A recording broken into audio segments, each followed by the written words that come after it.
If you are watching this, chances are you are exhausted. Not just the kind of tired that sleep can fix, but a deep, bone-weary fatigue that comes from constantly walking on eggshells. You might feel like you have lost your voice, or worse, that you have lost your sense of reality. You find yourself replaying conversations in your head, wondering where you went wrong, trying to figure out exactly what you said that triggered her anger, her silence, or her criticism. You feel confused because, on the surface, things might look fine to the outside world, but behind closed doors, you feel small, dismissed, and perpetually inadequate. It is important to say this clearly right now.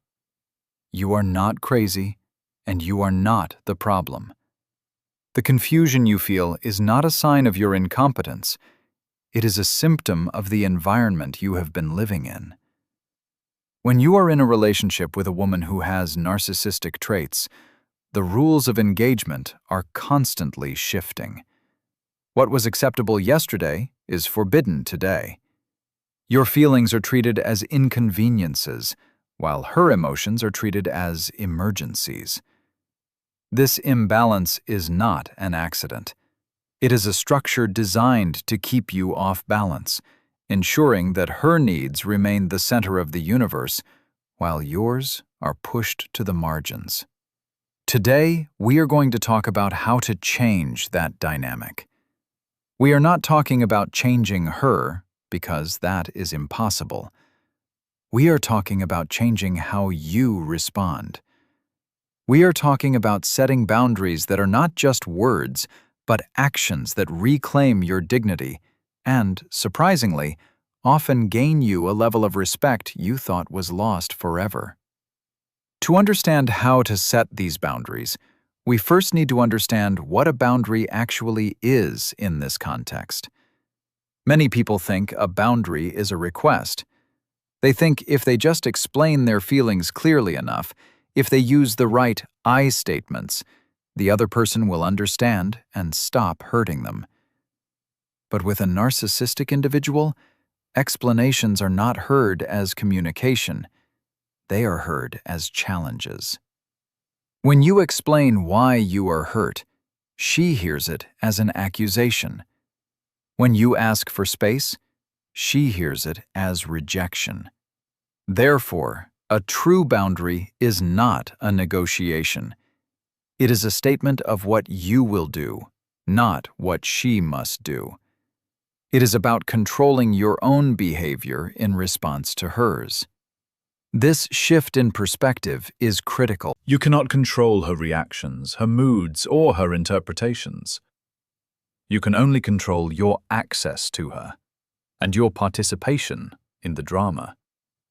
This is where the psychological concept of detachment comes in. Detachment does not mean you stop caring about the relationship entirely, at least not initially. It means you detach your emotional stability from her approval. You stop looking to her to validate your reality. You begin to trust your own perception again. This is terrifying at first, because it feels like you are stepping out of the script you have been following for months or years. But it is the only way to break the cycle. Let's look at the first major area where boundaries are tested: emotional reactivity. Narcissistic individuals thrive on emotional supply. This supply can be positive, such as admiration and praise, but it can also be negative, such as anger, defensiveness, or pleading. When she provokes you, perhaps by making a snide comment, bringing up a past mistake, or giving you the silent treatment, she is looking for a reaction. If you get angry, she wins, because she can then paint you as the unstable one. If you plead with her to talk, she wins, because she confirms her power over your emotional state. The boundary here is simple but difficult to execute. Do not engage with the provocation. This is often called the grey rock method, but it is more than just being boring. It is about becoming emotionally uninteresting. When she tries to pull you into an argument, you remain calm. You do not defend yourself against false accusations. You do not try to correct her version of events. You simply state your position once, clearly and briefly, and then disengage. For example, if she accuses you of not caring about her, instead of listing all the things you have done to show you care, you might say, "I hear that you feel that way, but I disagree." And then you stop. You do not elaborate, you do not justify. You return to your activity. This denies her the emotional fuel she is seeking. Initially, this may cause an escalation. She may become louder, more dramatic, or more cruel to try to force a reaction. This is known as an extinction burst. It is the last-ditch effort of the old pattern to survive.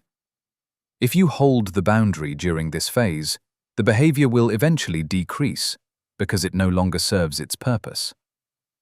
The second area involves time and availability. In many relationships with narcissistic women, your time is not considered your own. You are expected to be available on demand. If she wants attention, you must provide it. If she wants help, you must drop everything. If you have prior commitments, you are made to feel guilty or selfish. This creates a dynamic where you are always on call, waiting for her next move. The boundary here is about reclaiming your schedule. You must start saying no to requests that infringe on your well-being or your prior commitments. The key is to keep the no simple. Do not offer a long list of excuses. Excuses are invitations for negotiation. If she asks you to cancel your plans with friends to stay home with her, you do not say, "I can't because I promised John and he's already bought the tickets and I really need this break." Instead, you say, "I have plans tonight, so I won't be able to make it." If she pushes back, you repeat the statement.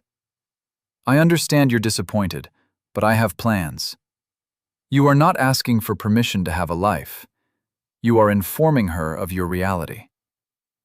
This will likely trigger feelings of abandonment or rage in her.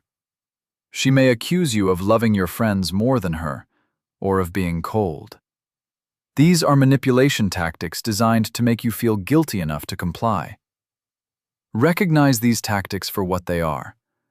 Guilt is a tool used to control you. By holding firm to your schedule, you teach her that your time has value and that you are not an extension of her will. Over time, this shifts the power dynamic. She begins to realize that she cannot command your presence, which forces her to interact with you as a separate person rather than a servant. The third critical boundary concerns respect and language. Narcissistic individuals often use demeaning language, sarcasm, or insults, especially when they feel their control slipping. They may mock your interests, belittle your achievements, or criticize your appearance. Often, this is disguised as just joking or being honest. If you object, you are told you are too sensitive. The boundary here is immediate cessation of interaction. You do not need to argue about whether the comment was rude. You decide what is acceptable for you. If she speaks to you disrespectfully, you leave the room. You hang up the phone. You end the conversation. You can say, "I am not willing to continue this conversation if you speak to me that way." And then you follow through. The most important part is the follow-through. If you say you will leave, but you stay and continue to argue, you have taught her that your boundaries are empty threats. She learns that she can insult you and still keep your attention. But if you consistently remove your presence when disrespect occurs, she learns that disrespect costs her access to you. This is not about punishing her. It is about protecting yourself. It sends a clear message that your self-respect is non-negotiable. At first, she may refuse to accept this. She may chase you, demanding that you come back and finish the discussion. She may claim you are running away from your problems. Do not take the bait. Your safety and peace are more important than her desire to have the last word. By walking away, you are demonstrating that you value yourself enough to refuse abuse. This is a powerful statement that often shocks a narcissistic partner because they are used to you tolerating behavior that others would not. As you begin to implement these boundaries, you must prepare for the internal struggle. You will feel guilt. You will feel anxiety. You will wonder if you are being too harsh, too cold, or too unfair. This is normal. You have been conditioned to prioritize her comfort over your own sanity. Your brain has been wired to believe that keeping the peace is your responsibility. But peace kept at the expense of your selfhood is not peace. It is submission. You must reframe your understanding of kindness. True kindness includes kindness to yourself. Allowing someone to treat you poorly is not kind. It is enabling. By setting boundaries, you are actually offering the relationship a chance to exist on healthier terms, if that is possible. If it is not possible, you are offering yourself a chance to heal. It is also important to understand that respect is not given freely in these dynamics.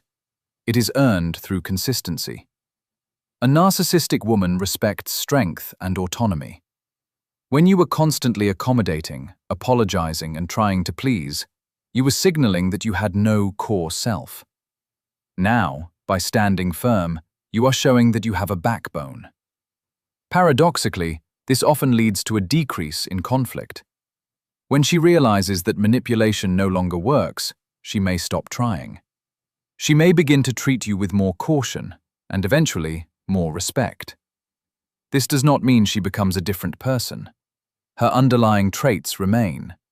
But the dynamic changes because you are no longer playing the role of the victim or the savior.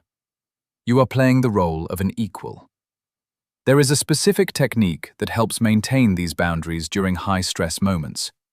The broken record technique. This involves repeating your boundary calmly and consistently, without adding new information or emotion. For instance, if she demands to know why you are not answering her texts immediately, you do not explain that you were working, or that your phone was on silent, or that you needed space. You simply say, "I respond to messages when I am available." If she presses, you repeat, "I respond to messages when I am available." If she escalates, you repeat, "I respond to messages when I am available." Eventually, you stop responding altogether until you are ready. This removes the emotional hook. It bores the manipulative mind because there is no drama to feed on. It establishes a rhythm of interaction that is dictated by your comfort, not her urgency. This is crucial for regaining your sense of agency. You are teaching her that you are not a puppet on a string. You are a human being with your own rhythms, needs, and limits. It is also vital to address the issue of triangulation. Narcissistic women often bring third parties into conflicts to validate their viewpoint and isolate you. She might complain to your friends, your family, or even your children about your behavior, painting herself as the victim and you as the villain. This is a severe violation of privacy and trust. The boundary here is strict confidentiality regarding relationship issues. You make it clear that personal matters stay between the two of you. If she threatens to tell others, you do not beg her to stop. You simply state, "If you choose to share our private matters with others, that is your choice, but I will not discuss our relationship with anyone else." Then, you proactively protect your reputation by being consistent and calm in your interactions with others. Do not badmouth her in return. Let your behavior speak for itself. People who are truly supportive will see the discrepancy between her dramatic stories and your steady demeanor. Those who side with her without hearing your side are not people you need in your inner circle anyway. This process filters your social circle, leaving you with people who value truth and fairness. As you progress, you will notice a shift in your own energy.